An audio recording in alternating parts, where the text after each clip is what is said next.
Hello student, my name is Monika Rathi. आज हम कक्षा 10 की क्षितिज भाग 2 का गद्य भाग से पाठ नौबत खाने में इबादत पढ़ेंगे। नौबत खाने में इबादत पाठ यतीन्द्र मिश्र द्वारा रचित है। इस पाठ में उन्होंने अमीरुद्दीन बिस्मिल्लाह खां के विषय में बताया है। उनकी बचपन की बातें बताई हैं कि वो किन से प्रभावित होकर संगीत के क्षेत्र में आए, उनके खानदान में संगीत का वर्चस्व कितना था, या उनका खानदान प्राचीन पीढ़ियाँ उनकी जो थी बुजुर्गों की, वो इसी क्षेत्र में कार्यरत थी या संगीत के क्षेत्र में ही वह शहनाई वादक थी। नौबत खाने का अर्थ होता है नक्कार खाना। यह मुगल काल में एक इमारत होती थी जिसमें मंगल ध्वनि गाने के लिए संगीतज्ञ जो संगीत बजाने वाले होते थे ना, तो वो नौबत खाने में नक्कार खाने में बैठकर भगवान की इबादत अर्थात उपासना करते थे। उसी को नौबत खाना कहा गया है। और इबादत का अर्थ होता है भगवान की प्रार्थना करना, भगवान की उपासना करना, उनको याद करना। जैसे कुछ लोग भजन द्वारा याद करते हैं, कुछ लोग पूजा पाठ द्वारा और कुछ लोग संगीत द्वारा। तो नौबत खाने में इबादत का यही अर्थ है कि नक्कार खाने में या नौबत खाने में बैठकर ईश्वर को याद करने के लिए जो मंगल ध्वनियाँ गाई जाती थी गायकों द्वारा, संगीतज्ञों द्वारा, उसी के विषय में बताया गया है। बिस्मिल्लाह खां के विषय में आप सभी जानते होंगे। वो हमारे प्रसिद्ध शहनाई वादक थे। वो बहुत अच्छी शहनाई बजाते थे और उनके पूर्वज भी बहुत अच्छे शहनाई वादक थे। तो हम अपना पाठ प्रारंभ करते हैं। सन 1916 से 1922 के आसपास की काशी, पंचगंगा घाट स्थित बालाजी मंदिर की ड्योढ़ी, ड्योढ़ी होती दहलीज, जो हमारा मुख्य द्वार होता है, दरवाजे के अंदर जब हम प्रवेश करते हैं उसी को ड्योढ़ी या दहलीज बोलते हैं। ड्योढ़ी का नौबत खाना और नौबत खाने से निकलने वाली मंगल ध्वनि, अर्थात नौबत खाना वह जगह होती है जहाँ पर गायक संगीतज्ञ बैठकर मंगल ध्वनि अर्थात ईश्वर की उपासना में जो भजन गाते हैं। अमीरुद्दीन यहाँ पर बिस्मिल्लाह खां जी हैं, उनके विषय में यहाँ बताया गया है। अमीरुद्दीन अभी 6 साल का है और उनके बड़े भाई का नाम है भाई शमूद्दीन, जो कि 9 साल के हैं। अमीरुद्दीन को पता नहीं कि राग किस चिड़िया को कहते हैं, अर्थात वह अभी संगीत के क्षेत्र से वाकिफ नहीं है। उनको पता नहीं है कि संगीत में राग क्या होता है। और ये लोग हैं मामू जान वगैरह। मामू जान अर्थात उनके मामा के घर पे, क्योंकि उनके मामा जो हैं वो भी बहुत अच्छे शहनाई वादक थे और प्रसिद्ध दिग्गज फेमस थे वो। मामू जान वगैरह जो बात बात पर भीम पलासी और मुल्तानी कहते रहते हैं। क्या वाजिब मतलब हो सकता है इन शब्दों का? इस लिहाज से अभी उम्र नहीं। इसमें कहा गया है भीम पलासी और मुल्तानी हमारे भारतीय शास्त्रीय संगीत की 2 राग हैं। ठीक है, आपको रागों के विषय में सुना होगा कि कोई भी गाना, कोई भी गीत, कोई भी संगीत रागों पर आधारित होता है। जैसे हमारी उत्तर शैली होती है और एक दक्षिण शैली में कर्नाटिका शैली होती है। ठीक है, तो भीम पलासी और मुल्तानी ये राग हैं। ये संगीत में जब हम संगीत सीखते हैं तो हमें रागों का आलाप करना पड़ता है। तो भीम पलासी और मुल्तानी प्राचीन और बहुत सुंदर राग है हमारे भारतीय शास्त्रीय संगीत में। इसके आगे हम समझते हैं क्या वाजिब मतलब हो सकता है इन शब्दों का। इस लिहाज से अभी उम्र नहीं है। क्यों उम्र नहीं है? क्योंकि अमीरुद्दीन अभी 6 साल के हैं। उनको उसका वास्तविक वाजिब होता है, वास्तविक मतलब उनको पता नहीं। इस लिहाज से अभी उम्र नहीं है और अभी 6 साल के, तो उन्हें क्या ही पता है। अमीरुद्दीन की जान सके ना इन भारी शब्दों का वजन कितना होगा गोया। लेकिन इतना जरूर है कि अमीरुद्दीन व शमशुद्दीन की मायाद्वय सादिक हुसैन तथा अली बख्श देश के जाने माने शहनाई वादक हैं। ये इनके मामा जान हैं, जिनके विषय में ये जो दो नाम दिए गए हैं, ये इनके मामा जान हैं जो प्रसिद्ध शहनाई वादक थे, अर्थात शहनाई बजाने वाले। विभिन्न रियासतों के दरबार में बजाने जाते रहते हैं। रोज नामचे में बालाजी का मंदिर सबसे ऊपर आता है। रोज नामचे एक जगह है जहाँ बालाजी का मंदिर सबसे ऊपर है। हर दिन की शुरुआत वहीं ड्योढ़ी पर होती है, अर्थात जो भगवान की उपासना में मंगल गीत गाए जाते हैं वो किसकी दहलीज पर होते हैं? बालाजी की। मंदिर के विग्रहों को पता नहीं कितना समझ है, जो रोज बदल बदल कर मुल्तानी, कल्याण, ललित और कभी भैरव रागों को सुनते रहते हैं। कि मंदिर में जो आते हैं ना भक्तगण, उनको पता नहीं कितनी समझ है, लेकिन वो ये सब विराग के नाम है बच्चों। ये जो मुल्तानी, कल्याणी, ललित, भैरव, पहले हमने भीमपलासी और मुल्तानी पढ़ा, ये भी रागों के नाम है। ये खानदानी पेशा है अली बख्श के घर का। उनके अब्बा जान भी यही ढोडी पर शहनाई बजाते थे। तो आप समझ रहे हैं इनके घर का जो परिवेश है, इनके घर का जो वातावरण है, हर घर का एक वातावरण होता है। कहीं संगीत का होता है, कहीं डॉक्टरी लाइन से संबंधित होता है, किसी घर में सैनिक ज़्यादा होते हैं जो विभिन्न प्रकार की हमारी जो सैनिक भर्तियाँ उनमें भाग लेते हैं, है ना। तो इनके घर संगीत का माहौल है। अमीरुद्दीन के अब जन्म के विषय में बताया गया है। अमीरुद्दीन का जन्म डुमराव, बिहार के एक संगीत प्रेमी परिवार में हुआ। ये कहाँ से है? बिहार के डुमराव गांव से। 5-6 वर्ष डुमराव में बिताकर वह नाना के घर ननिहाल काशी में आ गए। अब ये अपने वहाँ कितने दिन रहे? जहाँ इनका जन्म हुआ है डुमराव में ये 5-6 वर्ष रहे और फिर ननिहाल काशी में आ गए। ननिहाल होता है नाना का घर। आप लोग भी छुट्टियों में नाना के घर जाते हो ना। डुमराव का इतिहास में कोई स्थान बनता हो ऐसा नहीं लगा कभी, कि डुमराव इतना कोई फेमस जगह नहीं है, इतनी प्रसिद्ध जगह नहीं है कि उसको हिस्ट्री में दिखाया जाए। पर यह जरूर है कि शहनाई और डुमराव एक दूसरे के उपयोगी है। क्यों है भाई ऐसा? डुमराव से ही शहनाई का क्या जुड़ा हुआ है? शहनाई बजाने के लिए रीड का प्रयोग होता है, ठीक है। तो रीड अंदर से पोली मतलब खाली, एम्प्टी होती है, खाली होती है वो, जिसके सहारे शहनाई को फूंका जाता है। जब शहनाई बनाते हैं तो उसमें एक रीढ़ का इस्तेमाल होता है। रीढ़ क्या होती है? रीढ़ की हड्डी नहीं है ये बेटा। ये आप अगर समझ रहे हो कि रीढ़ की हड्डी, ये रीढ़ की हड्डी का मतलब नहीं है यहाँ। रीढ़ मतलब नरकट, एक प्रकार की घास होती है, उससे बनाई जाती है डुमराव गांव में, ठीक है। और ये कहाँ होती है? सोन नदी के किनारे पर पाई जाती है। इतनी ही महत्ता है इस समय डुमराव की, जिसके कारण शहनाई जैसा वाद्य बजता है। फिर अमीरुद्दीन जो सब हम सबको प्रिय है, अपने उस्ताद बिस्मिल्लाह खां साहब। तो इसमें अमीरुद्दीन मैंने आपको बताया, इनका संपूर्ण नाम है अमीरुद्दीन बिस्मिल्लाह खां, ठीक है। उनका जन्म स्थान भी डुमराव ही है। इनके परदादा उस्ताद, इनके परदादा कौन है? दादा के दादा। ब्लड रिलेशन समझते हो ना बच्चों? दादा के दादा को परदादा बोलते हैं।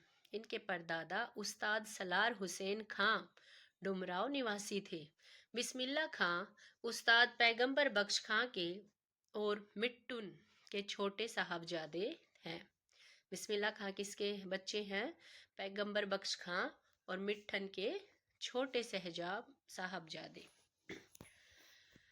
आगे देखते हैं। अभी आपको इनका पता चला कि ये कहाँ पैदा हुए, उसके बाद ये कहाँ पर आ गए। इनके पिताजी भी। अमीरुद्दीन की उम्र अभी 14 साल है। मसलन बिस्मिल्लाह खां की उम्र, मैंने बोला ना बिस्मिल्लाह खां अमीरुद्दीन एक ही बात है, 14 साल है। वह काशी है, काशी में रहते हैं वो। अब जन्म उनका डुमराव में हुआ है। वही पुराना बालाजी का मंदिर जहाँ बिस्मिल्लाह खां को नौबत खाने रियाज के लिए जाना पड़ता था। मगर एक रास्ता है बालाजी मंदिर तक जाने का। यह रास्ता रसूलन बाई और बतूलन बाई के यहाँ से होकर गुजरता है। इस रास्ते से अमीरुद्दीन को जाना अच्छा लगता है। क्यों अच्छा लगता है? क्योंकि रसूलन बाई और बतूलन बाई भी गायिका हैं। इस रास्ते न जाने कितने तरह के बोल बनाओ, कभी ठुमरी टप्पा, कभी दादरा के मार्फत ढोडी तक पहुंचते रहते। जब ये बच्चों देखो अभ्यास के लिए बालाजी की ढोडी पर जाते थे ना, रियाज के लिए, रियाज होता है अभ्यास, प्रैक्टिस, ठीक है। तो ये वहां पर जाते हैं तो रास्ते में, अर्थात रास्ते में इनको रसूलन बाई और बतूलन बाई वो भी गाने में माहिर हैं। वो क्या गाती हैं? ठुमरी टप्पा दादरा। यह गाने के प्रकार है बेटा, ठीक है। जो ठुमरी टप्पा और दादरा होता है ना, इसमें क्या होता है? गाने के प्रकार होते हैं। इसमें सुरों को लेकर ऊपर नीचे उतार चढ़ाव होता है। जिस बच्चे को थोड़ा बहुत संगीत का ज्ञान है वो समझ गया होगा। ये टाइप्स ऑफ सिंगिंग है, अलग अलग तरह से इनको गाते हैं। रसूलन और बतूलन जब गाती हैं तब अमीरुद्दीन को खुशी मिलती है। अपने ढेरों साक्षात्कार अर्थात इंटरव्यूज में बिस्मिल्लाह खां साहब ने स्वीकार किया है उन्हें अपने जीवन के आरंभिक दिनों में संगीत के प्रति आसक्ति नहीं, इन्हीं गायक बहनों इन्हीं गायिका बहनों को सुनकर मिली। आसक्ति होती है जब हम किसी चीज को प्राप्त करना चाहते हैं या उसकी तरफ हम अट्रैक्ट होते हैं। ठीक है बच्चों, मुझे थोड़ा कफ हो गया इसलिए मेरी आवाज़ थोड़ी अलग हो सकती है, लेकिन मैं प्रयास कर रही हूँ कि स्पष्ट रूप से आए। यहाँ तक आपको समझ आया? आई होप आप समझ रहे होंगे। एक प्रकार से उनकी अबोध उम्र में, अबोध होती है जब हमें संपूर्ण रूप से ज्ञान नहीं होता, बोलते हैं ना नादान है, अभी बालक है, अबोध है। तो एक प्रकार की उनकी अबोध उम्र में अनुभव की स्लेट पर संगीत प्रेरणा की वर्णमाला रसूलन बाई और बतूलन बाई ने उकेरी। जब वे छोटे थे, बालाजी के मंदिर में वो जब जाते थे बालाजी की ढोडी पर रियाज करने, अभ्यास करने, प्रैक्टिस करने, तो रास्ते में उनको किन की आवाज़ सुनाई देती थी? रसूलन बाई और बतूलन बाई की। इसलिए इन्होंने बताया है कि मैं जितने भी इंटरव्यू में वे बोलते हैं हमेशा कि शायद मैं संगीत के प्रति इतना ना जा पाता, लेकिन रसूलन बाई और बतूलन बाई के कारण संगीत नामक जो उनकी स्लेट है, स्लेट आप समझते हो ना, पहले स्लेट और स्लेटी से बच्चे लिखते थे, अभ्यास करते थे लिखने का, उसमें जो संगीत रूपी वर्णमाला है वो उन्हीं के कारण उनके जीवन को प्रभावित किया, संगीत की तरफ प्रेरित किया।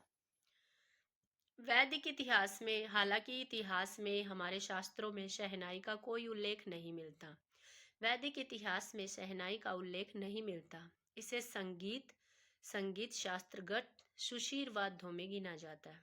अब आप सब बोलोगे सुशीर वाद्य क्या होते हैं? सुशीर वाद्य वो यंत्र होते हैं, वो म्यूजिकल इंस्ट्रूमेंट होते हैं जिनमें हवा फूंक कर हम संगीत गाते हैं। इसका कोई एग्जाम्पल आप बता सकते हो? चलो ठीक है, मैं ही बताती हूँ। ये होते हैं हमारे बांसुरी, शहनाई, बीन। सपेरा बीन बजाता है ना, उसमें भी फूंक मारनी पड़ती है। कृष्ण भगवान बांसुरी बजाते थे, उसमें भी हम फूंक मार कर बजाते थे। इसी तरह शहनाई है। और नाग स्वरम भी एक इंस्ट्रूमेंट है, आप उसको गूगल में देखना नाग स्वरम क्या है। ठीक है, ये आपका काम है। तो ये सुशीर वाद्यों में गिना जाता है। वाद्य होते हैं इंस्ट्रूमेंट। अरब देश में फूंक कर बजाए जाने वाले वाद्य, इसमें नाड़ी या नरकट या रीढ़, जो मैं आपको पहले समझा चुकी हूँ, रीढ़ की हड्डी नहीं है, रीढ़ मतलब नरकट, एक प्रकार की मोटी घास जो सोन नदी के किनारे डुमराव गांव में मिलती है। तो अब हम आगे बढ़ते हैं। नए बोलते हैं ना, जैसे आप लोगों ने कभी हुक्का देखा है, उसमें जो लगा होता है ना वो डंडा, उसको भी नए बोलते हैं। शहनाई को शाहने अर्थात सुशीर वाद्यों में शाह की उपाधि दी गई है। अब ये मुगल समय जब था तब के समय इसका इजाद हुआ था, इसका आविष्कार हुआ था 16वीं शताब्दी के उत्तरार्ध में तानसेन के द्वारा। अब हम जो शहनाई है उसकी हिस्ट्री के बारे में पढ़ रहे हैं बेटा। पहले हमने अमीरुद्दीन के विषय में जाना, अब हम ये समझ रहे हैं कि ये शहनाई आई कहाँ से। हमारे भारतीय शास्त्रों में तो इनका वर्णन नहीं है, लेकिन अरब देश में फूंक कर बजाए जाने वाले वाद्य यंत्र थे। तो ये कब इजाद हुई? 16वीं। इजाद होता आविष्कार होना, किसी चीज की उत्पत्ति कब हुई, वह कब आई, ट्रेंड में बोलते हो ना तुम इंग्लिश में। तो 16वीं शताब्दी के उत्तरार्ध में तानसेन के द्वारा रची बंदिश, जो संगीत राग कल्पद्रुम से प्राप्त होती है। तानसेन जी का वर्णन है, उन्होंने एक बंदिश होती है किसी भी संगीत की जो रचना होती है, कल्पद्रुम से प्राप्त होती है। उसमें क्या था? शहनाई, मुरली, वंशी, श्रृंगी होता, सींग। सींग तुम्हें पता है ना, हॉर्न्स, उससे भी एक वाद्य यंत्र बनता, म्यूजिकल इंस्ट्रूमेंट बनता, उसे श्रृंगी बोलते हैं। मूर्छंग आदि का वर्णन है। ठीक है, तो ये अन्य वाद्य यंत्र है जो सुशीर वाद्य यंत्र कहलाते हैं, जो फूंक कर बजाए जाने वाले वाद्य यंत्र है, म्यूजिकल इंस्ट्रूमेंट है। इसमें है शहनाई, मुरली, वंशी, श्रृंगी। यहाँ तक समझ आया बच्चों? ओके, इसके आगे हम चलते हैं। अवधी पारंपरिक लोकगीतों व चैती में शहनाई का उल्लेख बार बार मिलता है। देखो, हमारे शास्त्रीय संगीतों में तो नहीं मिलता, लेकिन अवधी, आपको पता है ना अवधी कहाँ बोली जाती है? रामचरितमानस भी अवधी भाषा में रचित है तुलसीदास जी द्वारा, और ये उत्तर अपने यूपी उत्तर प्रदेश में बोली जाती है। ठीक है। उसमें जो लोकगीत है ना, चैती, चैती भी गाने का एक ढंग है, गाने की मतलब एक परंपरा है, जो हमारे स्थानीय जो गांव में लोग होते हैं ना, वो शादी ब्याह, बच्चे के जन्म पर, शादी के दौरान अलग अलग गीत गाते हैं, उसी तरह के लोक गीत हमारे प्रत्येक राज्य के होते हैं अलग अलग। दक्षिण भारत में अलग है, उत्तर भारत में अलग है, पहाड़ी लोगों के अलग है ना, राजस्थानी लोगों के अलग है, लेकिन सबके लोक गीत होते हैं। उनको फोक सॉन्ग बोलते हैं। क्या बोलते हैं? Folk song. तो उसमें चैती जो है ना, वो अवधी भाषा में गाई जाने वाला एक संगीत का टाइप है। चैती समझ आया तुम्हें? तो उसमें उल्लेख मिलता है शहनाई का बार बार। मंगल का परिवेश प्रतिष्ठित करने वाला यह वाद्य, मंगल का परिवेश प्रतिष्ठित करने का अर्थ है जब हम मंगल गीत गाते हैं, ध्वनियाँ गाते हैं, तो ये वाद्य यंत्र उस जगह पर मांगलिक विधि विधानों के अवसर पर, मांगलिक विधि विधान ये होते हैं जो अच्छे कार्यक्रम होते हैं ना, जैसे यज्ञ हो गया, आप लोग हवन करते हो शादी के समय, दक्षिण भारत में तो आज भी इसका प्रावधान है, शादी के समय शहनाई वादक वहाँ होते हैं और वो बजाते हैं शहनाई। ठीक है, देखो अब आग भी गया ये बात। दक्षिण भारत में मंगल वाद्य नाग स्वरम की तरह शहनाई प्रभाती की मंगल ध्वनि का संपूरक है। अब प्रभाती समझते हो? प्रभाती एक परंपरा होती है जिसमें सुबह 5 बजे उठकर या 4 बजे उठकर गांव के लोग भगवान का गीत गाते हुए मंदिर की तरफ जाते हैं, उसी को प्रभाती बोलते हैं। यहाँ तक समझ आया बच्चों? शहनाई के इस मंगल ध्वनि के नायक बिस्मिल्लाह खां साहब 80 बरस से सुर मांग रहे हैं। अब आप बोलोगे सुर क्या मांगना होता है? सुर मांगना सच्चे सुर की नेमत, नेमत होती है दया, मेहर। वो बोलते हैं, वो अल्लाह से हमेशा क्या बोलते हैं, उन्होंने 80 साल तक संगीत में बिस्मिल्लाह खां जी ने शहनाई वादन किया है, तो वो हमेशा तब भी ये बोलते हैं, भगवान मुझे और अच्छे सुर दे, मुझे और अच्छा ज्ञान दे संगीत का। 80 बरस की 5 वक्त वाली नमाज इसी सुर को पाने की प्रार्थना में खर्च हो जाती है। आप लोगों को पता है ना, हमारे मुस्लिम भाई, हमारे जो मुस्लिम भाई होते हैं उनको 5 बार नमाज अदा करने का उनकी कुरान में वर्णन है। तो उसमें जो 5 बार वो जब भी नमाज अदा करते हैं तो वो भगवान को बोलते हैं कि मैं आज भी सुर का कच्चा हूँ, हे भगवान, हे ईश्वर, हे प्रभु, हे अल्लाह, मुझे अच्छे सुर दे।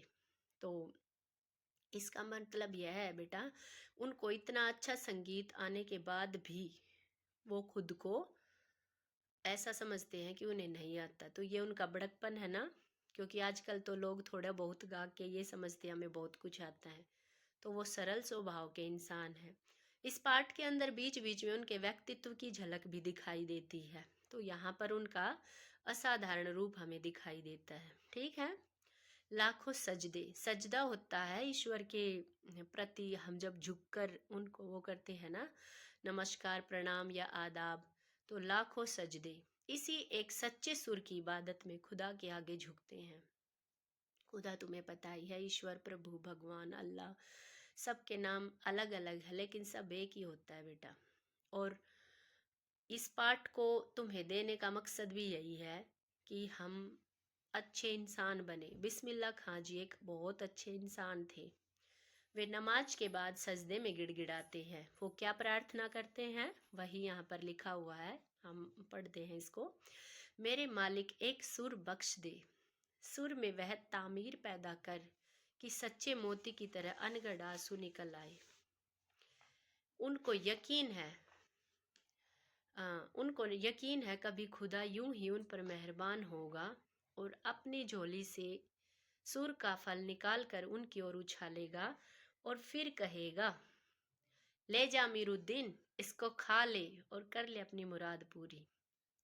इसका मतलब यह है बेटा, वो जब भी भगवान से प्रार्थना करते, जब भी ईश्वर अल्लाह के सामने वो सजदा करते हैं, तो बोलते हैं कि मुझे सच्चे मोती की तरह, मतलब मेरा संगीत इतना सात्विक, इतना अच्छा होना चाहिए कि जब भी मैं इबादत करूं, जब भी मैं उसको गाऊं, तो इतना मतलब सात्विक होता है ना, जब हम किसी चीज को दिल से प्रेयर करते हैं। आपने कभी भगवान के सामने प्रेयर की है, या अपने बड़ों के सामने, या अपने जो तुम्हारे स्थानीय देवी देवता है, जब हम मन से कोई चीज मांगते हैं तो हमारी आंखों में आंसू आ जाते हैं ना। ये उसी तरह की इबादत कर रहे हैं, और वो हमेशा संगीत ही अपने प्रभु से मांगते हैं। अपने ऊहापोह से बचने के लिए हम स्वयं किसी शरण, एक मिनट बेटा, अपने ऊहापोह से बचने के लिए, ऊहापोह होता है उलझन, ठीक है। जब हमें कोई एक होता है ना, निश्चित हमें नहीं होता कि यही हमारे लिए सही है, हम स्वयं किसी शरण, किसी गुफा को खोजते हैं जहाँ अपनी दुश्चिंताओं दुर्बलताओं को छोड़ सके, और वहां से फिर अपने लिए एक नया तिलिस्म होता है, जादू, ठीक है। तिलिस्म का अर्थ होता है जादू, तो जादू गढ़ सके। देखो ये इस प्रकार की बात है कि जब हम असमंजस्य में होते, जब हम डिसीजन नहीं ले पाते, निर्णय नहीं ले पाते, तो हम खुद को बचाने के लिए गुफा खोजना, किसी शरण में जाना, कोई भगवान के पास जाता है, कोई अपने बड़ों के पास प्रॉब्लम लेके जाता है ना। तुम्हारी जिंदगी में भी तो है, जब घर जाते हो तो पेरेंट्स पीछे पड़े रहते हैं। तो उसी तरह हम अपने आप को दोबारा ठीक करने के लिए, अपने लिए एक नया जादू तलाश करने के लिए हम कहीं ना कुछ तो खोजते हैं ना। उसमें भगवान का नाम भी हो सकता है, बड़ों से राय भी हो सकती है। तो उसी तरह का वर्णन यहाँ किया गया है। हिरन अपनी ही महक से परेशान पूरे जंगल में उस वरदान को खोजता है। कस्तूरी हिरन के बारे में आपने पढ़ा होगा कि वो कसूरी की खोज में वो हिरन इधर उधर भटकता है, लेकिन वो कस्तूरी उसके पेट के अंदर ही होती है। उसी तरह हमारा जो ज्ञान और क्षमता है ना बच्चों, वो हमारे अंदर ही होता है, लेकिन हम भटक जाते हैं। इसलिए हम कभी गलत चीज़ों में भी घुस जाते हैं। फिर उससे बचने के लिए हम भगवान के पास जाते हैं, प्रभु के पास जाते हैं, अपने बड़ों के पास जाते हैं, किसी से सलाह लेते हैं।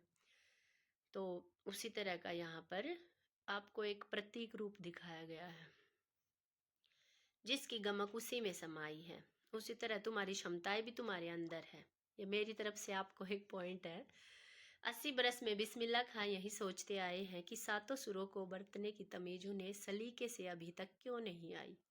अर्थात वे इतने असाधारण है ना। साधारण होना बहुत आसान बात नहीं है बेटा। आज के समय में आप लोग देखते हो, कुछ लोग एक दो संगीत का गाना निकालने के बाद खुद को पता नहीं क्या समझते हैं।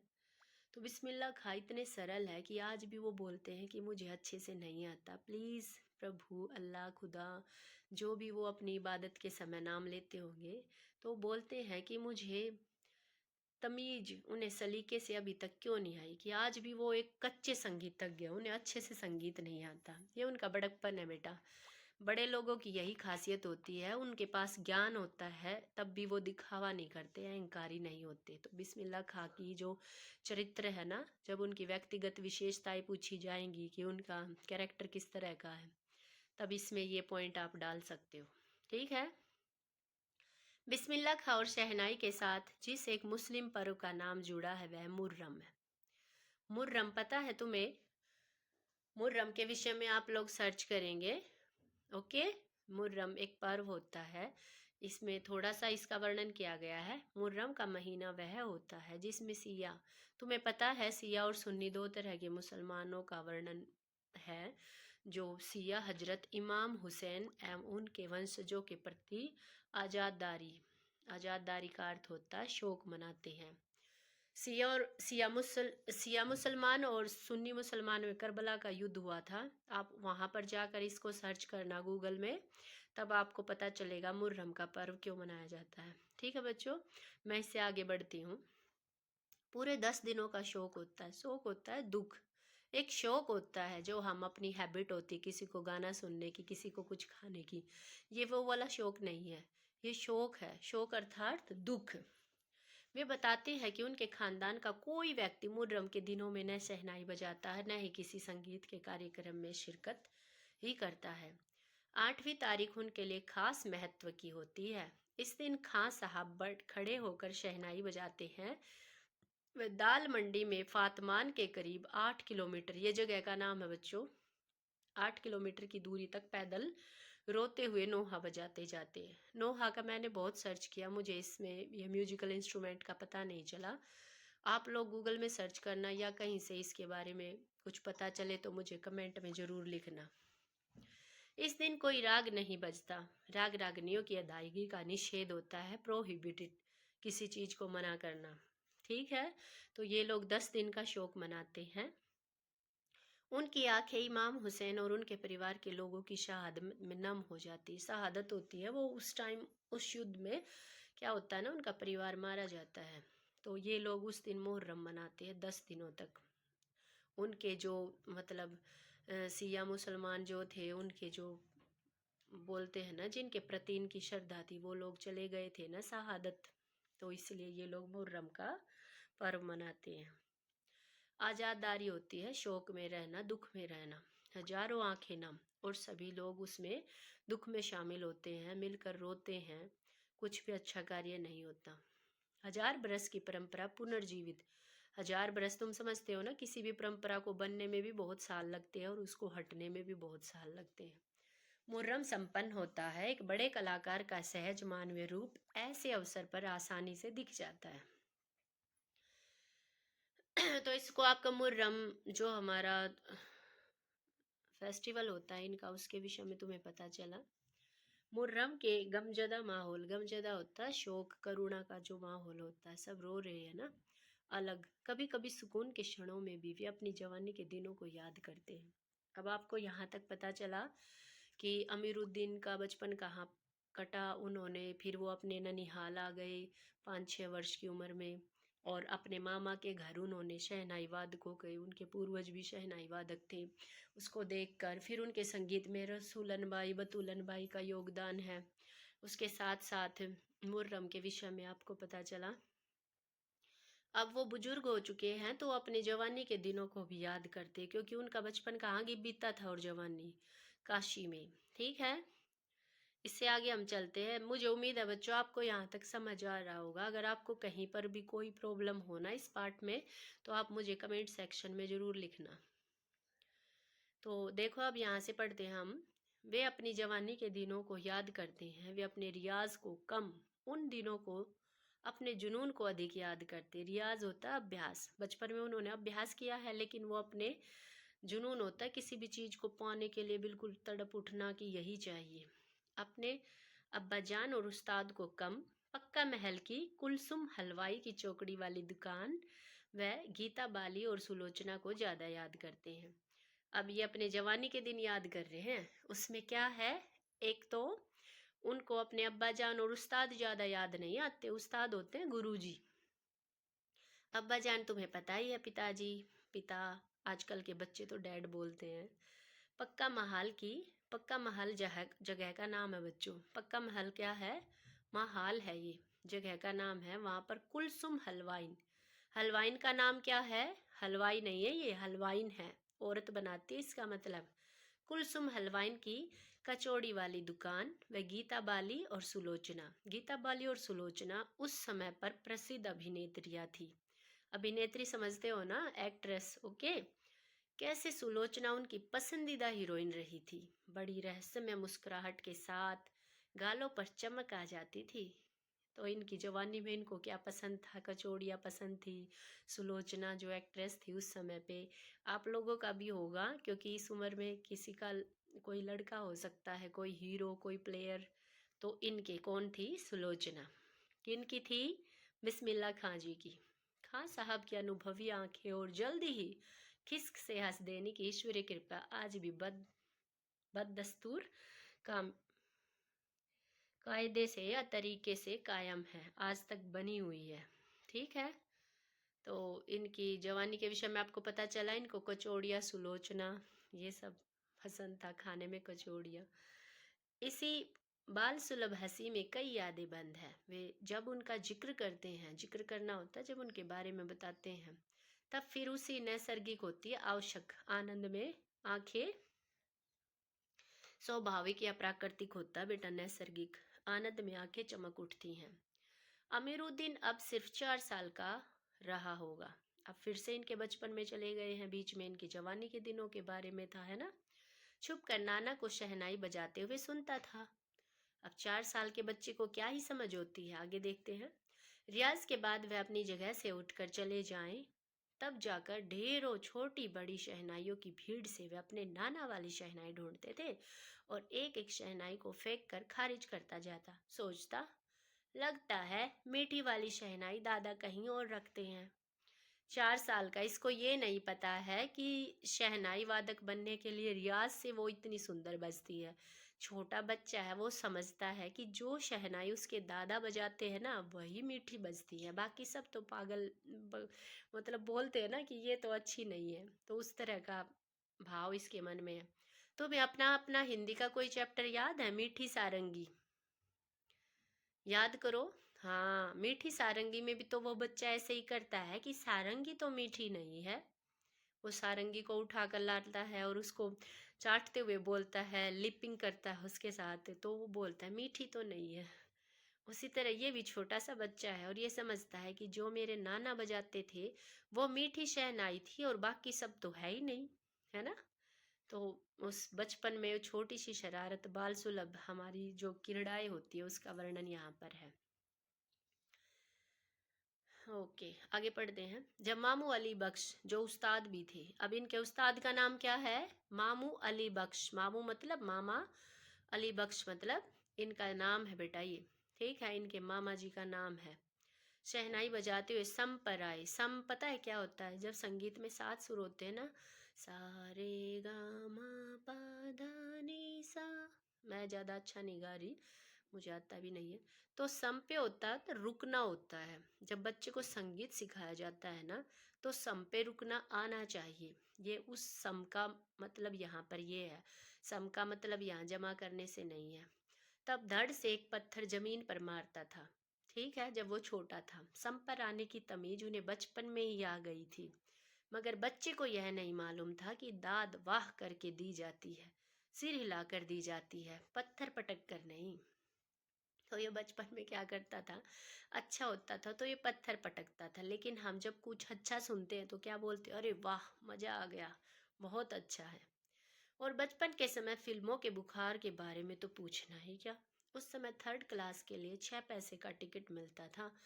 अमीरुद्दीन 2 पैसे मामू से, 2 पैसे मौसी से, 2 पैसे नानी से लेते थे और फिर घंटों लाइन में लगकर टिकट हासिल करता था।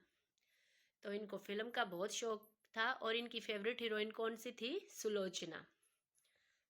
उधर सुलोचना को नई फिल्म सिनेमा हॉल में आई और इधर अमीरुद्दीन अपनी कमाई लेकर कहाँ चले जाते थे? उनकी फिल्म देखने। और बालाजी मंदिर पर रोज शहनाई बजाने से उसे जो मिलती थी ना पैसे, वो सारे पैसे किस में उड़ा देते थे? सुलोचना जी की फिल्म देखने के लिए। एक अठन्नी मेहनताना। उस समय उनकी कमाई क्या थी? उनकी पेमेंट क्या थी? 1 अठन्नी, 8 आने, अर्थात 50 पैसे। पहले बच्चों 16 आने में 1 रुपया होता था, इसलिए 8 आने में आधा रुपया, है ना। वर्तमान समय में पैसे चले हैं 50 पैसे में आधा रुपया, 100 पैसे में 1 रुपया। तो 8 आने उनको मेहताना मिलता था, मतलब उनको शहनाई वादन पर। उस पर उनके शौक देखो, ये शौक आ गया अब। एक होता शौक, एक होता शौक। शौक के लिए, शौक बड़ी चीज है, एड में भी आता है ना। तो ये वो वाला शौक है। जबरदस्त की सुलोचना की नई फिल्म ना छूटे, वो अपनी हीरोइन की कोई भी फिल्म नहीं छूटने देते थे, भले ही उन्हें अपनी तनख्वाह वहां पर लुटानी पड़े या लगानी पड़े। और कुलसुम की देसी घी वाली दुकान, अब वहां पर ये क्या खाते थे? कचौड़ी।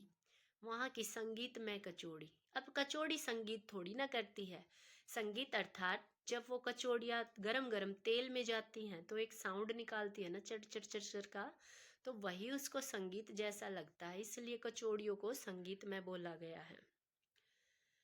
संगीत में कचौड़ी इस तरह है क्योंकि कुलसुम जब कलकत्ते कलकलाते, सॉरी बच्चों, कुलसुम जब कलकलाते घी अर्थात खोलते हुए गरम घी में कचौड़ी डालते थे ना, उस समय छन से उठने वाली आवाज से उन्हें सारे आरोह अवरोह दिख जाते थे। आरोह अवरोह भी संगीत का होता है। इसमें क्या होता है, एक बार चढ़ते क्रम में असेंडिंग ऑर्डर में गाते हैं और फिर डिसेंडिंग में। जब असेंडिंग ऑर्डर में गाते हैं, आरोह में गाते हैं, तब ऊंचे स्वर होते हैं, और जब अवरोह डिसेंडिंग में गाते हैं ना बच्चों, तब स्वर धीरे होते चले आते हैं। तो ये बोलते हैं कि जब संगीत में कचौड़ी हो जाती थी, जब वो गर्म तेल में डलकर उनकी जो साउंड आती थी ना, छंद से उठने वाली जो आवाज थी, उसमें उनको लगता था कि संगीत के आरोह अवरोह चल रहे हैं। राम जाने कितनों ने ऐसी कचौड़ी खाई होगी, मगर इतना तय है कि अपने खां साहब रियाजी और स्वादी दोनों रहे हैं। तो इनके चरित्र की एक और विशेषता का पता चलता है कि ये फिल्मों के शौकीन थे और खाने के भी शौकीन थे, है ना। और इस बात में कोई शक नहीं कि दादा की मीठी शहनाई उनके हाथ लग चुकी थी। दादाजी की मीठी शहनाई से अर्थ है अब उन्होंने इतना रियाज कर लिया था कि वो भी दादाजी की तरह अब बजाने लगे थे। यहाँ तक समझ आया बच्चों? ओके, हम आगे बढ़ते हैं। आई होप आपको समझ आ रहा होगा। आपको कुछ भी गलती लगे या कुछ भी ठीक लगे, प्लीज कमेंट में जरूर लिखना बच्चों। काशी में संगीत आयोजन की एक प्राचीन एवं अद्भुत परंपरा है। यह आयोजन पिछले कई वर्षों से संकट मोचन मंदिर में होता आया है। यह मंदिर कहाँ है? यह मंदिर शहर के दक्षिण में लंका पर स्थित है। अब लंका जगह का नाम है, आप ये मत समझना कि श्रीलंका। ओके। वह हनुमान जयंती के अवसर पर यहाँ 5 दिनों तक शास्त्रीय और उप शास्त्रीय गायन वादन की उत्कृष्ट सभा होती है। उत्कृष्ट सभा वो होती हैं जहाँ संगीत को जानने पहचानने वाले जो लोग होते हैं वो आते हैं। ठीक है, समझ आया? इसमें बिस्मिल्लाह खां अवसर रहते हैं, क्यों क्यों ना रहेंगे, क्योंकि वो भी तो शहनाई वादक है ना। अपने मजहब के प्रति, मजहब होता है धर्म, के प्रति अत्यधिक समर्पित उस्ताद बिस्मिल्लाह खां की श्रद्धा काशी विश्वनाथ जी के प्रति भी अपार है। वो भेद नहीं करते कि मैं मुस्लिम समुदाय का हूँ या मुस्लिम धर्म है मेरा, लेकिन वो काशी और विश्वनाथ बालाजी के प्रति उनके मंदिर बहुत, इसलिए बेटा वो हाँ ना अच्छे इंसान बुलाए गए हैं, क्योंकि वो भेद नहीं करते। जो सांप्रदायिक दंगे होते हैं ना वर्तमान समय में धर्म को लेकर, वो इन सब से परे थे। वे जब भी काशी से बाहर जा रहते थे तब विश्वनाथ व बालाजी मंदिर की दिशा की ओर मुंह करके बैठते थे, क्योंकि वे वहीं पर मंगल गीत गाते थे ना, मंगल ध्वनि गाते थे। थोड़ी देर ही सही, वो जब भी कोई प्रोग्राम करते थे, जो जिस दिशा में विश्वनाथ व बालाजी का स्थान है ना या दिशा है, वह उसी तरफ अपनी शहनाई का मुंह कुछ समय के लिए मोड़ देते थे। अर्थात वो समर्पित करते थे कि ये आपके लिए। हम भी करते हैं ना, जब हम कुछ अच्छा काम करते तो अपने भगवान को याद करते हैं, किसी भी रूप में हम किसी को भी याद कर दें। तो इनकी ये खासियत थी बेटा कि ये विश्वनाथ व बालाजी मंदिर की दिशा की ओर मुंह करके बैठते थे और अपनी शहनाई का मुख उनकी तरफ घुमा देते थे, मगर उसी ओर शहनाई का प्याला घुमा दिया जाता था। मैं ये बात आपको बता चुकी हूँ। और भीतर की आस्था रीढ़ के माध्यम से बसती थी। आस्था होती है हमारी, जो श्रद्धा होती भगवान को लेकर, अपने बड़ों को लेकर, अपने स्थानीय दई देवता को लेकर। तो बिस्मिल्लाह खां का ये था मानना कि धर्म जरूरी नहीं है, इंसानियत जरूरी है, और वो दोनों तरफ एक जैसी है, इसलिए वो फर्क नहीं करते थे। विश्वनाथ बालाजी में भी वो कोई अंतर नहीं समझते थे। खां साहब की एक रीढ़ 15 से 20 मिनट के अंदर गीली हो जाती थी। तुम्हें पता बताया था ना, ये जो हमारे यंत्र होते हैं, सुशीर यंत्र, ये हवा फूक कर बजाए जाते हैं तो वो गीला हो जाता है अंदर से। कभी बांसुरी बजा कर देखी आप लोगों ने? वो भी अंदर से गीली हो जाती है। तब वे दूसरी रीढ़ का इस्तेमाल करते हैं। ठीक है, दूसरी रीढ़ अर्थात शहनाई। अक्सर कहते हैं, क्या कहते हैं वो अक्सर, मोस्टली क्या करे मियाँ, ई काशी छोड़कर कहाँ जाए, गंगा मैया यहाँ, बाबा विश्वनाथ यहाँ, बालाजी का मंदिर यहाँ, यहाँ हमारे खानदान की कई पुश्तों ने शहनाई बजाई है। हमारे नाना तो यहीं बालाजी के मंदिर में बड़े प्रतिष्ठित होता है, फेमस दिग्गज शहनाई बाज रह चुके हैं। अब हम क्या करें, मरते दम तक ना यह शहनाई छूटेगी न काशी।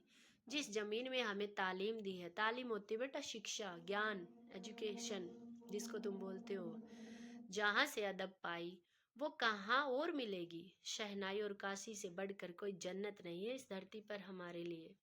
तो देखो ये काशी से कितना प्यार करते हैं। इनके नाना जी भी वहीं थे, वो भी बालाजी में प्रतिष्ठित शहनाई वादक थे, और ये भी वहाँ पर शहनाई बजाते हैं। ठीक है बेटा, इससे आगे पढ़ते हैं हम। काशी संस्कृति की पाठशाला है। आपको पता ही है, काशी का वर्णन तो शास्त्रों में भी है। शास्त्रों में आनंद कानन के नाम से प्रतिष्ठित है। शास्त्रों में काशी को क्या बोला गया है? आनंद कानन। काशी में कलाधर हनुमान व नृत्य विश्वनाथ है। काशी में बिस्मिल्लाह खां है।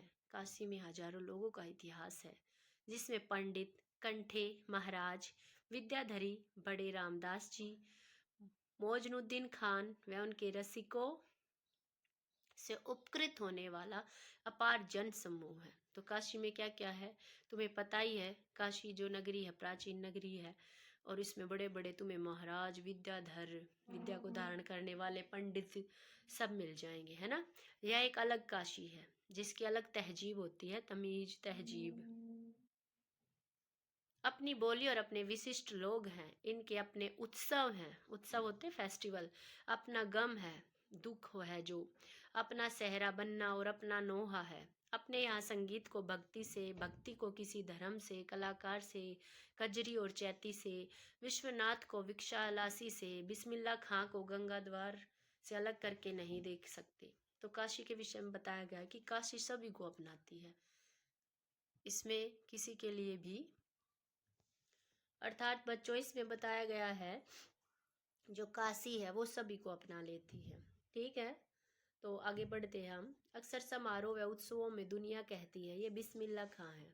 बिस्मिल्लाह खां का मतलब बिस्मिल्लाह खां की शहनाई। अब शहनाई उनकी पहचान हो चुकी है। ठीक है, शहनाई का तात्पर्य बिस्मिल्लाह खां का हाथ। जब हम किसी चीज में इतने दिग्गज होते हैं ना कि उस चीज से ही हमारी पहचान, मतलब नाम से ही शहनाई की पहचान है कि बिस्मिल्लाह खां, शहनाई। हाथ से इतना भर है कि बिस्मिल्लाह खां की फूक और शहनाई की जादुई आवाज का असर हमारे सिर पर चढ़कर बोलने लगता है। शहनाई में शहनाई सॉरी बच्चों, शहनाई में सरगम भरा है। सरगम होता है सुरों, जो 7 सुर होते हैं ना उनको सरगम बोलते हैं। संगीत में जो 7 सुर हम प्रारंभ में सीखते हैं उनको सरगम बोलते हैं। उसमें 7 सुर होते हैं। खां साहब को ताल मालूम है, राग मालूम है। ऐसा नहीं कि वे बोलते जाएंगे। शहनाई में भी क्या होता है, 7 सुर लेकर निकल पड़ते हैं वो। शहनाई में परवतदिगार, गंगा मैया, देखो इसमें बार बार वर्णन है इस बात का कि उसमें गंगा मैया, बालाजी, विश्वनाथ सबका वर्णन क्यों है? क्योंकि वे भारतीय हिंदू मुस्लिम एकता का प्रतीक है। उन्होंने कभी फर्क नहीं किया कि मैं मुस्लिम हूं तो मैं हिंदू दहलीज पे नहीं जाऊंगा। आप लोग बार बार इस पाठ में सुन रहे हो कि वे काशी विश्वनाथ और बालाजी की ढूंढी दहलीज पर बैठकर शहनाई बजाते थे। तो वो हमारी हिंदू मुस्लिम एकता का प्रतीक है इस पाठ के अंदर। इस पाठ के अंदर नहीं बेटा, वो जीवन में भी थे। आप लोग समझ रहे हो ना इस बात से। तो बार बार उन्हीं का वर्णन आ रहा है। गंगा मैया उस्ताद की नसीहत लेकर उतर पड़े। ओके, समझ आ रहा है आपको ये? ओके। शहनाई में दुनिया कहती है सुभान अल्लाह, सुभान अल्लाह, जिस पर बिस्मिल्लाह खां कहते हैं अल्हम्दुलिल्लाह। अल्हम्दुलिल्लाह होता है तमाम तारीफें ईश्वर के लिए। इसका अर्थ क्या होता है?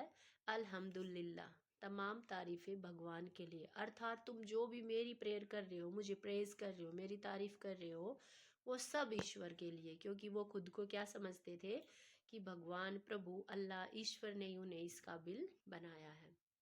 छोटी छोटी उपज से मिलकर एक बड़ा आकार बनता है। शहनाई का करतब शुरू होने लगता है। बिस्मिल्लाह खां का संसार सुरीला होना शुरू हुआ। फूक में अजान की तासीर उतरती चली गई। देखते ही देखते शहनाई 1.5 शतक के साज से 2 शतक का साज बन गई।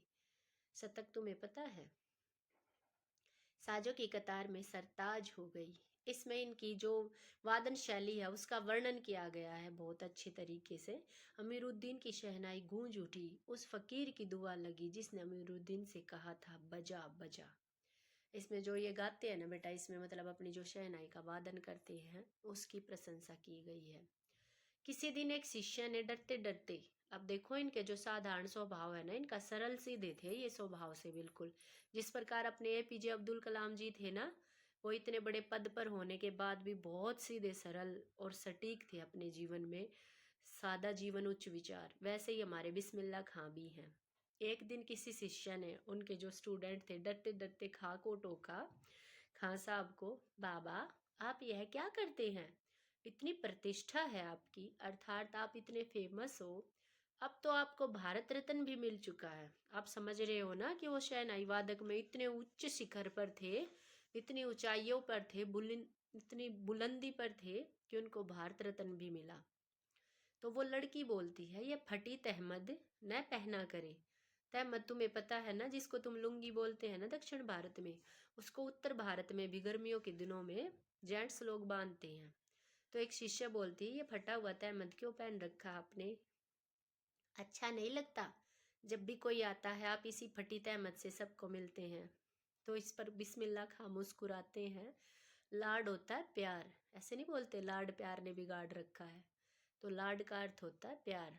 से भरकर बोले, धत पगली, ई भारत रत्न हमको शहनैया पे मिला है, लुंगिया पे नहीं। तुम लोगों की तरह बनाव सिंगार देखत रहते तो उम्र ही बीत जाती, हो चुकती शहनाई, तब क्या खाक रियाज हो पाता। ठीक है बिटिया, आगे से नहीं पहनेंगे, मगर इतना बताए देते हैं कि मालिक से आही दुआ है, फटा सुर न बक्से। लुंगिया का क्या है, आज फटी तो कल सी जाएगी। देखो, इसमें अपनी ये थोड़ी अवधि भाषा का इस्तेमाल करते हुए बोल रहे हैं कि धत, हट पगली। हम बोल देते हैं ना हट, तो ये बोलते धत। ये बोलते हैं कि भारत रत्न हमको शहनाई वादन पर मिला है, लुंगिया पर नहीं। अर्थात कपड़ों पे हमें शहनाई वादक नहीं मिला, हम तो शहनाई अच्छी बजाते इसलिए मिला है। और हम अगर तुम लोगों की तरह श्रृंगार करते रहते ना, श्रृंगार यहाँ पे गलत लिखा, श्रृंगार, इसकी शुद्ध वर्तनी ये नहीं है बेटा, लेकिन ये अवधि भाषा में है ना इसलिए ऐसा लिखा है, ठीक है। तुम लोगों की तरह हम श्रृंगार करते अर्थात पहनने ओढ़ने पर ही ध्यान लगाते तो जिंदगी बीत जाती। फिर हम कैसे अभ्यास करते, तब क्या खाक रियाज हो पाता? क्या हम खाक प्रैक्टिस करते? फिर वो आराम से बोलते, ठीक है बिटिया, आगे से नहीं पहनेंगे, लेकिन मैं भगवान से, मालिक से एक ही दुआ करता हूँ, एक ही प्रार्थना करता हूँ, फटा सुर ना बख्शे।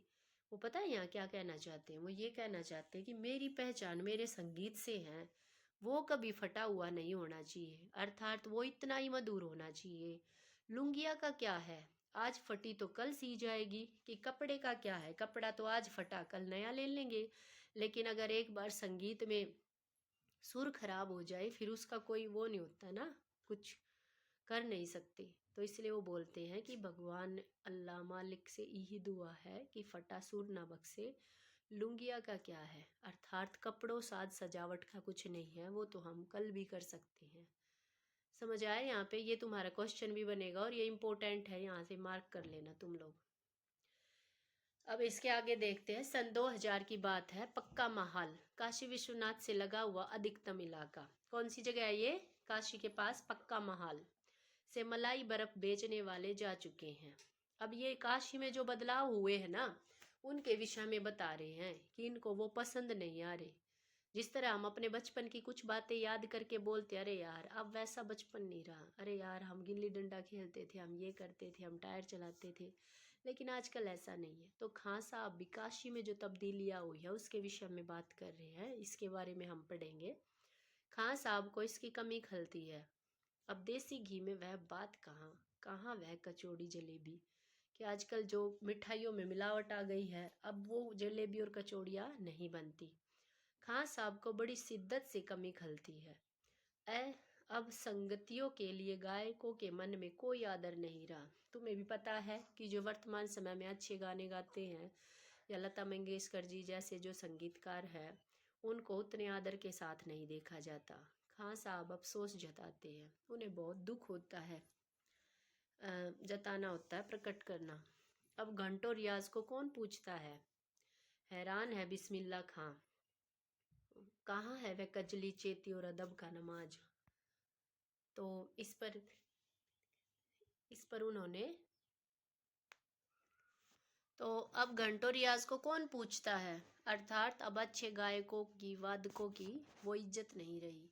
हैरान है बिस्मिल्लाह खां, कहाँ वह कजली चेती और अदब का जमाना। कजली चेती मैंने तुम्हें बताया था ना, ये अवधी भाषा में गाए जाने वाले संगीत का एक प्रकार है। तो ये इस बात से परेशान है। सचमुच हैरान करती है काशी पक्का महाल से जैसे मलाई बरफ गया। संगीत साहित्य और अदब की बहुत सारी परंपराएं लुप्त हो गई। एक सच्चे सुरसाधक और सामाजिक की भांति बिस्मिल्लाह खां साहब को इस सब की कमी खलती है। अर्थात उन्हें काशी में जो बदलाव आ गए हैं वो अब अच्छे नहीं लगते। काशी में जिस तरह बाबा विश्वनाथ और बिस्मिल्लाह खां एक दूसरे के पूरक है, एक दूसरे के पूरक होते हैं, एक सिक्के के दो पहलू बोलते हैं ना, कि बाबा विश्वनाथ और बिस्मिल्लाह खां दोनों अलग चीज नहीं है। उसी तरह मुर्रम तजिया, तजिया भी एक त्योहार होता है बेटा। इसमें भी एक कथा है कि इसका संपूर्ण रूप से मुझे अभी नहीं पता, मैं तुम्हें बाद में बता दूंगी, लेकिन आप इस पे सर्च करना मुर्रम और ताजिया, ठीक है।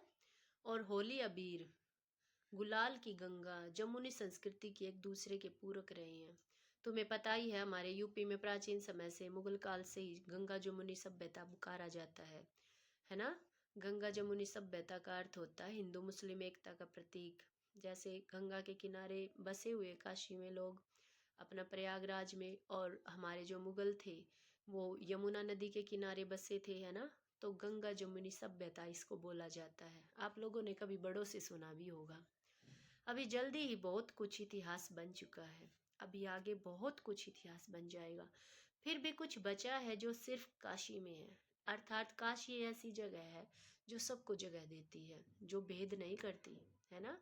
काशी आज भी संगीत के स्वर पर जगती है, और उसी की थापों पर, थाप होता है किसी को ऐसे हथेली से मार मार कर, जैसे माँ बच्चे को सुलाती है उसको थाप मारना बोलते हैं, कमर में करती है ना माँ ऐसे थप थप। काशी में मरण भी मंगल माना जाता है। काशी आनंद कानन है, इसलिए इसको प्राचीन शास्त्रों में भी क्या बोला गया है, आनंद कानन। सबसे बड़ी बात है कि काशी के पास उस्ताद बिस्मिल्लाह खां जैसा लय और सुर की तमीज सिखाने वाला नायाब हीरा है, जो हमेशा से दो कौमों को एक होने व आपस में भाईचारे के साथ रहने की प्रेरणा देता है।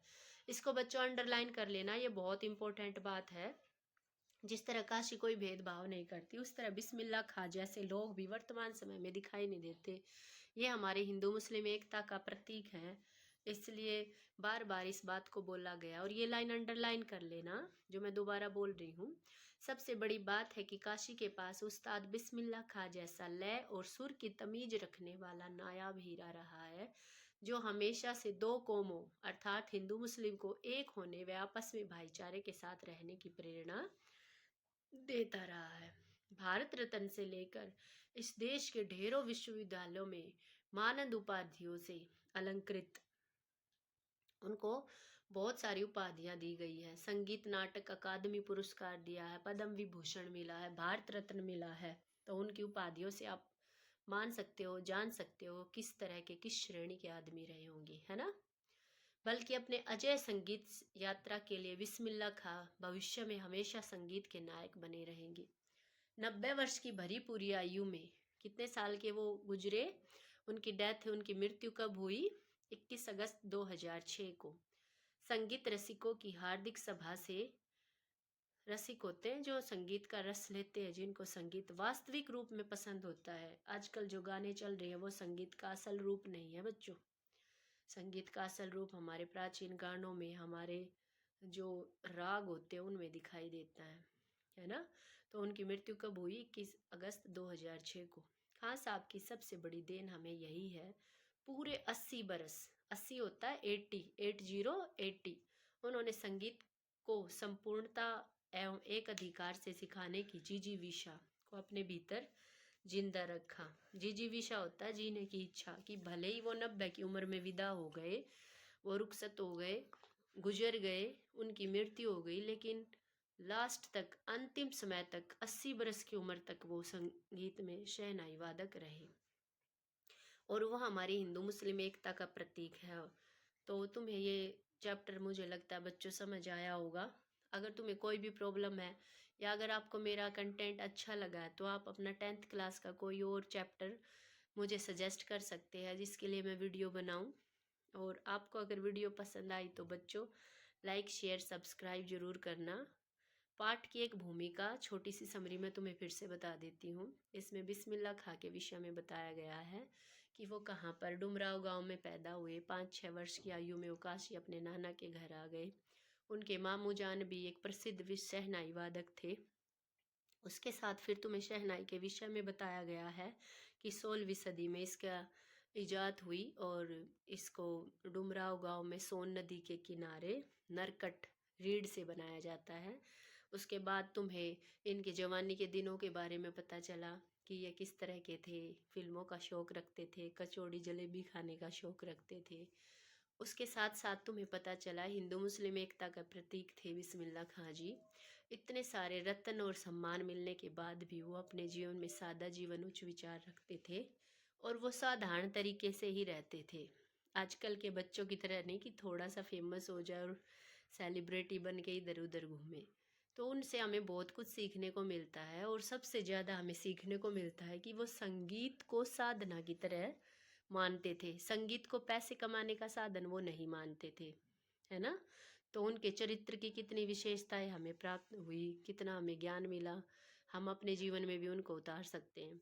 फिर काशी में जो बदलाव हो रहे हैं वो उनको पसंद नहीं आ रहे, क्योंकि तुम्हें भी पता है वर्तमान समय में हमारी जो समाज में परिवर्तन धीरे धीरे हो रहा है, जो कि गलत है।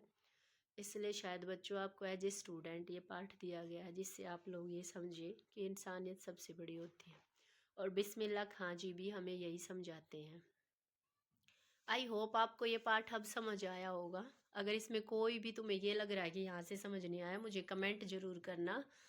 और मुझे उम्मीद है पूरी कि मेरा पढ़ाया हुआ सभी बच्चों को पसंद आएगा। थैंक यू बच्चों। Like share and subscribe my channel. Thank you.